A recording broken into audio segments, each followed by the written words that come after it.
24년 초등교직 논술 해설 강의를 시작하겠습니다. 11월 11일 날 이루어진 시험입니다. 전체적으로 이제 이 교직 논술의 배경은 우리가 예상했던 대로 22년 우리가 개정교육 과정을 배경으로 했습니다. 22년 우리가 개정교육 과정의 배경은 뭐 여러 가지가 있을 수 있는 거죠. 예, 여러 가지가 이제 있을 수 있는데 그중에서 이제 제가 아마 가장 모의고사로 많이 거론했던 문제입니다. 깊이 있는 학습과 관련된 거죠.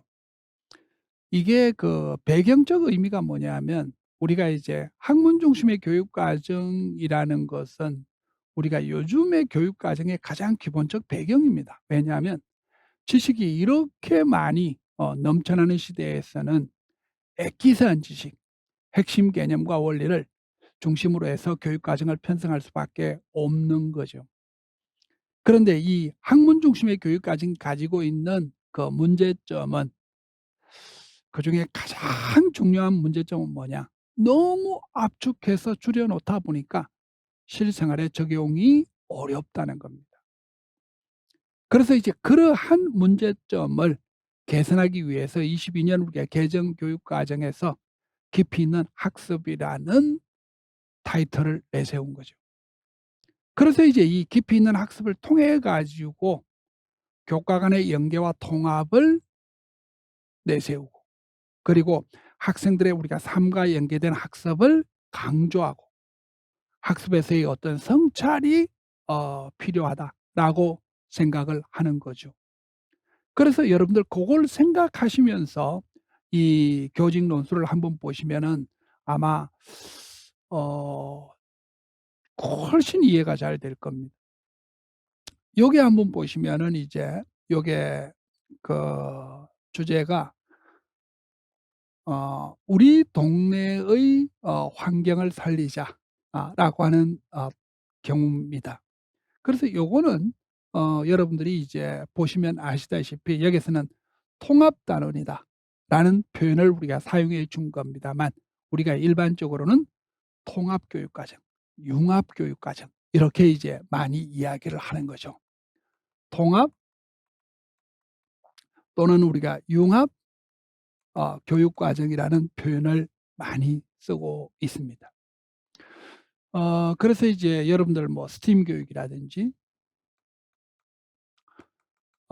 또는 이제 중액교육과정이라든지 다 이런 것들이 이제 우리가 대표적인 통합과 융합교육과정이라고 볼 수가 있는 거죠. 그러면 우리가 여기서 하나 생각해 볼 수 있는 것은 뭐냐하면 융합과 통합은 융합과 통합은 주제를 우리가 중심으로 한다든지 또는 우리가 핵심 개념을 중심으로 한다든지 또는 문제 해결을 중심으로 하는 건데 여기서는 주제를 뽑았습니다. 예, 주제를 뽑았는데 여러분들 요게 본문에 보시면 알다시피 조화라는 개념, 조화라는 주제라고 볼 수 있겠죠.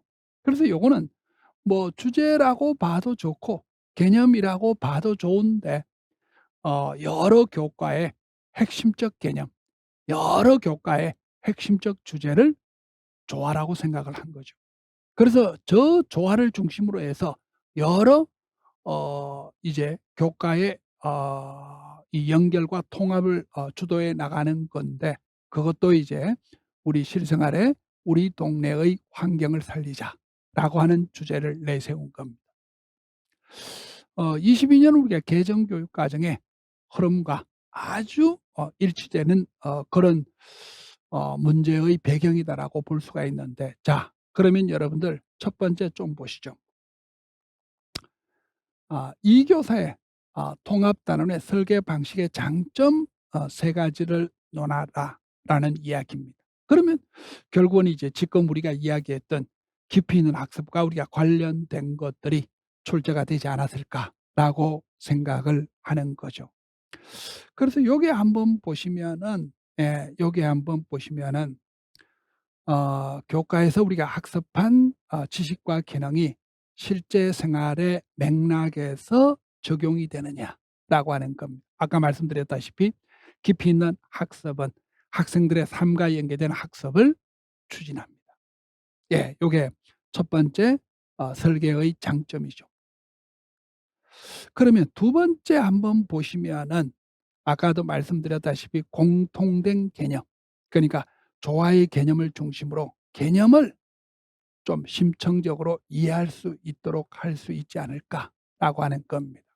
그러니까 조화가 어떻게 사용이 되고 조화가 어떤 의미를 가지고 있고 조화가 어떻게 우리가 적용되는지를 아이들이 이 학습을 통해서 알 수가 있다는 거죠. 그리고 여기서 보시면은 이제 마찬가지로 여러 교과의 내용들이 우리가 연결될 수 있다. 우리가 지금까지 우리가 교과는 사회는 사회대로, 수학은 수학대로, 영어는 영어대로 이렇게 뚝뚝 우리가 떨어져서 분절될 가능성이 아주 많은 게 교과인데 핵심 개념을 중심으로 여러 교과의 통합을 통해 가지고 깊이 있는 학습이 이루어지도록 하겠다라는 의미를 가지고 있는 거죠. 그래서 첫 번째 문제에 이 교사의 통합 단원의 설계 방식의 장점 세 가지를 논하라라고 하는 경우는 여러분들이 깊이 있는 학습을 쪼끔이라도 이해하고 계시면은 이거는 뭐 언제든지 쉽게 우리가 찾아낼 수 있는 그런 문제였다라고 볼 수가 있는 겁니다. 그래서 요거는 사실 추론 문제는 아니고 독해력 문제였다라고 생각을 하실 수가 있는 거죠. 자, 그러면 이제 두 번째 문제로 한번 들어가 보십시다. 홍 교사가 통합단원의 운영 과정에서 겪는 어려움 두 가지를 제시하고 이에 대한 개선 방안을 각각 한 가지씩 논하시오라고 하는 겁니다. 그러면 어려움을 겪고 있다 라고 하는 건데 여러분들 요게 한번 보시면은 교사들끼리의 협력이 잘 되지 않더라. 또 수업 시간이 오래 걸리더라. 라고 하는 부분입니다.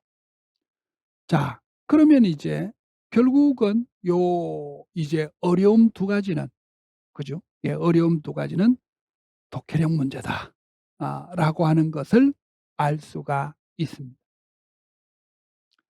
사실 이거는 우리가 어떤 융합 수업이든 간에 융합 교육 과정이든지 간에 가장 많이 겪는 이야기입니다, 이거는. 예. 교사들 간의 협력이 잘 안 된다. 교사들 보통 이 고집들이 세거든요. 그래서 어떤 이 이제 교육 과정을 구성한다, 수업 시간을 구성한다, 역할을 구성한다. 이게 쉽게 이루어지질 않습니다. 그리고 당연히 우리가 이것은 생태 체험장에서 이루어지는 것이기 때문에 시간이 많이 소요된다는 거. 교실 수업이 아니지 않습니까? 아이들이 이동하는 거, 여러 가지 활동하는 거 이런 경우를 전부 다 우리가 시간적인 계산을 해서 우리가 주어져야 된다는 건데 그게 이제 우리가 쉽지 않을 수도 있다. 그래서 여러분들은 이게 이제 뭐 이제 중등 시험을 준비하시는 분들은 이 융합 수업이 가지고 있는 단점이라고 보셔도 아마 좋을 것 같습니다. 자, 그러면 이제 이에 대한 개선 방안은 어떤 것이 우리가 있으면 좋을까라고 하는 건데 선생님들의 협력이 잘 안 된다. 라고 하는 것은 결국 이거는 사전 협의회를 많이 해야죠. 예. 사전 협의회를 많이 해야 됩니다. 이게 이제 교사들이 어색하다는 거죠. 왜냐하면 지금까지 우리가 수업이라는 것은 교사 스스로가 수업을 우리가 진행하는 것이었기 때문에 여러 선생님들과 같이 협력을 해서 어떤 수업을 진행한다는 것에 선생님들이 어려움이 있다는 겁니다. 그래서 어떤 협의회를 거치고 또 우리가 교사들의 어떤 이제 이 전문성을 우리가 향상시키는 여러 가지 방법이라든지 그다음에 어떤 어 자료의 공유라든지 뭐 이런 것들도 우리가 답이 될 수가 있는데 여기서는 아무래도 협의회를 통해서 협의회를 통해서 사전 협의를 좀 더 충분히 한다라고 하는 것이 가장 핵심적 정답이 될 것 같습니다. 채점의 범위는 어떻게 할 것이냐라고 하는 것은 좀 차이가 있을 수가 있겠지만 제가 볼 때는 여러 답은 될 수가 없지 않을까.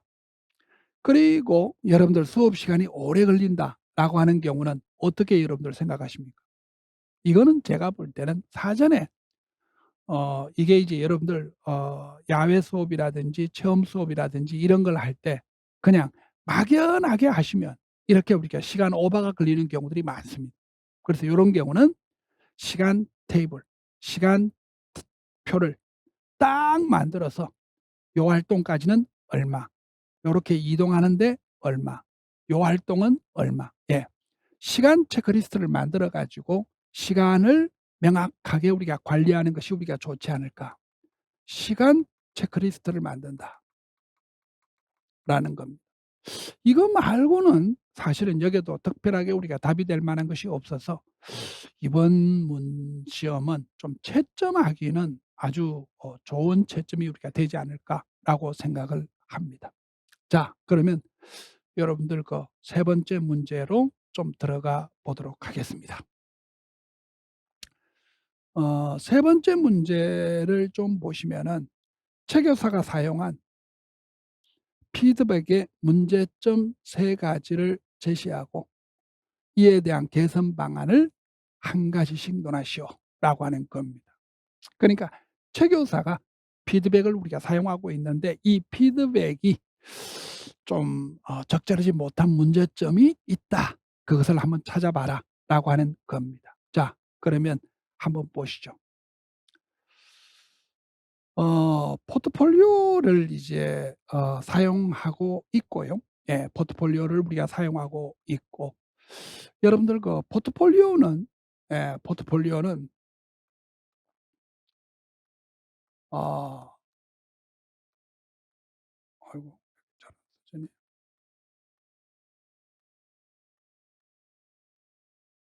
예, 수행 평가의 한 종류라고 이해를 하셔도 좋겠죠. 여러분들 수행 평가는 과정 중심 평가의 대표적 형태라고 볼 수가 있는 거죠. 예. 그러니까 포트폴리오에 대한 여러분들의 좀 인식이 조금 필요하다는 거죠. 자, 그러면 이제 여러분들 여기에 보시면은 4 주에 걸쳐서 우리가 매주 8 시간씩 32 차시의 분량으로 요런 통합다운을 운영을 한다라고 하는 거고요. 여러분들 이제 요게 좀 보시면 알다시피 우선 아이들에게는 조화로운 삶에 대한 우리 학생의 이해와 실천의 성장 과정이 요게 사실은 어떤 면에서는 평가의 평가의 목표라고 볼 수 있지 않습니까? 그죠? 이게 사실은 평가의 포트폴리오 평가를 하는 목표가 여기에 있는 거죠. 조화로운 삶에 대한 학생의 이해 그리고 이제 학생들의 어떤 실천적인 어떤 성장 과정을 보자 라고 하는 겁니다. 그런데 여기에 보시면은 매 차시 학습한 결과물을 모아서 포트폴리오를 만든다. 여러분들 포트폴리오는 물론 학습의 결과물로 포트폴리오를 만들 수가 있겠지만은 이렇게 되면 아이들의 성장을 제대로 파악할 수가 없죠. 그러니까 학습 과정도 함께 포트폴리오에 우리가 포함되어야 되는 것이죠. 그래서 여기서 '학습한 결과물만을 모아서 본다.'라고 하는 것은 문제점입니다. 그리고 총 우리가 32 시간에서 여기에 보시면은 16 차시에 한 번 그리고 24 차시에 한 번 피드백을 준다 라고 하는 건데 이거는 4 주에 무려 32 시간의 학습 활동을 하는데 그중에서 2번 정도밖에 피드백을 주지 않는다라고 하는 것은 이거는 적절하지 않다라고 봐야 되겠죠. 그러니까 너무 피드백의 횟수가 적다라고 하는 겁니다. 그다음에 세 번째는 도장을 사용했다는 겁니다. 예. 도장을 사용했다는 건데 이것도 사실은 좀 적절하지 않는 거라고 봐야 되겠죠. 그 도장도 참 잘했어요. 창의적이에요. 2 개밖에 없습니다. 이거는 거의 우리가 초등학교를 우리가 대상으로 하는 것뿐만 아니더라도 사실은 적절한 것이 아니라고 봐야죠. 자, 그러면 이것을 어떻게 우리가 개선할 것이냐라고 하는 건데, "개선 방안을 실으라."라고 하는 건데 각각 하나씩. 그래서 요 부분은 마찬가지로 추론 문제에 해당된다라고 볼 수 있습니다. 여러분들 아까 추론 문제 어 그 운영의 어려움을 개선 방안하는 2개, 그다음에 피드백의 문제점을 우리가 개선하는 경우에서 3개, 요렇게 우리가 이야기를 해 주는 것이기 때문에 추론은 총 5 점이고 나머지 우리가 10 점은 전부 독해력 문제라고 볼 수가 있습니다. 그리고 이것도 사실 어떤 면에서는 답이 좀 정해져 있다라고 볼 수 있지 않겠습니까? 그러니까 학습 과정도 포함되어야 된다. 그러니까 이거는 과정만 포함하는 것은 적절하지 않고요. 과정과 결과물을 같이 포함해야 되는 것이고요. 이거는 이제 적어도 한 주에 한 번 정도는 피드백을 해서 총 4번 정도는 해 주는 게 맞지 않을까. 그리고 요것도 사실 매 차시마다 사실은 과정과 결과물을 실어 주는 것이기 때문에 뭐 매 차시마다 해 줘도 됩니다만, 학생 수가 어느 정도 될 때는 이것도 쉽지는 않겠죠. 어떻든 간에 요렇게 우리가 한번 생각해 볼 수가 있겠고, 그리고 이게 도장이라는 것은 물론 뭐 도장도 부수적으로 우리가 사용하면은 좀 좋겠지만은, 제가 들 때는 서술형의 문장이라든지 서술형 문장, 그다음에 학생과의 대화 형식을 통해서, 예, 대화 형식을 통해 가지고 대화 형식으로 피드백을 제시해 주는 것이 적절하지 않을까라는 생각을 해 봅니다. 자, 그러면 이제 마지막 네 번째 문제로 들어가도록 합니다. 보통 이제 초등교직 논술은 1, 2, 3 세 번 세 문항으로 구성되는 경우들이 많은데, 이번에는 우리가 네 문항을 사용하고 있다라는 겁니다. 그래서 여러분들 그 네 번째 문항을 한번 보시면은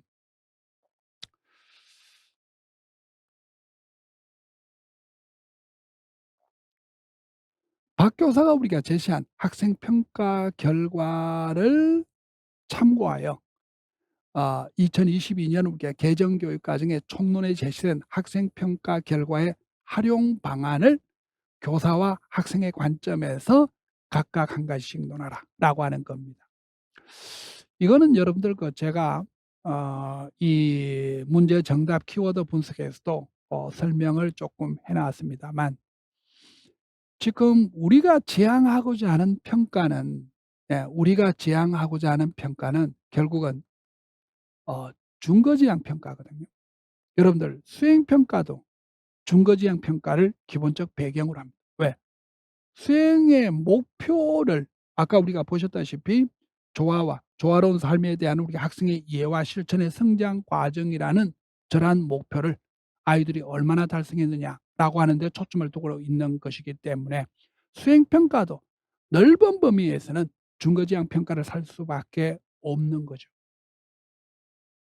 우리는 이미 이제 그 규준지향 평가, 상대 평가는 좀 이제는 좀 떠나고 절대 평가로 나아가겠다라고 하는 것이 우리 교육 과정의 가장 기본적인 틀입니다. 그래서 이 부분은 오래전부터 사실상은 교육 과정에 명시되어 있는 부분이라고 보시면 되는데, 요게 또 독해력으로 아주 잘 정리가 되어 있습니다. 그래서 요게 보시면은 이제 운영하는 교사들에게도 도움을 주고 있고, 그다음에 또 아이들의 입장에서는 학습의 개선과 성장에 필요한 자료로 학생들에게 우리가 활용할 수 있다라고 하는 건데, 요건 사실 쪼끔 키워드가 쪼끔 너절하기 때문에 핵심 키워드로 우리가 잡아 줘야 되거든요. 요거는 수업의 질 개선이 가능하다. 그리고 요 부분은 학습의 성찰이 가능하다라는 이야기입니다. 음. 그러니까 결국은 뭐 22년 우리가 개정 교육 과정에만 나와 있는 것은 아니고 교수 학습에 교수 학습에 도움이 되는 방향으로 평가를 활용해 줘야 된다. 라고 하는 건데, 그걸 이제 요렇게 교사 부분에서는 수업의 질 개선, 그래서 요게 통합다운을 우리가 설계 운영하는 라고 되어 있는데, 결국은 수업의 개선이라고 볼 수가 있는 거죠. 그리고 학생들의 입장에서는 학습의 성찰을 통해 가지고 학습에 대한 개선과 우리가 이 성장이 우리가 가능해진다. 그래서 저는 이제 학습에 대한 성찰을 만 채점을 줄 거냐, 안 그러면 요 내용도 채점으로 줄 거냐라고 하는 건데, 아마 제 생각에는 초등교직 논술은 좀 점수를 후하게 주는 것이 경향이기 때문에 아마 제 생각에는 요것도 채점으로 우리가 들어가지 않았을까라는 생각을 해 봅니다. 그래서 아까 말씀을 드린 대로 개선 방안 두 가지만 5점 배점으로 추론 문제고, 나머지는 전부 독해력 문제로 구성되어 있는 요런 좀 평이하고 어떤 면에는 좀 쉬운 논술이었다라고 볼 수가 있습니다. 그리고 여러분들 그 면접을 아마 준비를 많이들 하실 텐데, 면접에 2022년 우리가 개정 교육 과정이 아마 절대적으로 많이 들어갈 겁니다. 그래서 2022년 우리가 개정 교육 과정을 다시 한번 '점검하는 것이 어떨까.'라는 생각을 해 봅니다. 그리고 제가 이제 그 총론 부분도 뭐 늘 이제 많이 보고 있습니다만, 보시다시피 총론 부분에 전반적으로 2022년 우리가 개정 교육 과정의 총론을 기본적인 배경으로 해서 출제된 문제다라고 볼 수가 있습니다. 수고들 하셨습니다. 감사합니다.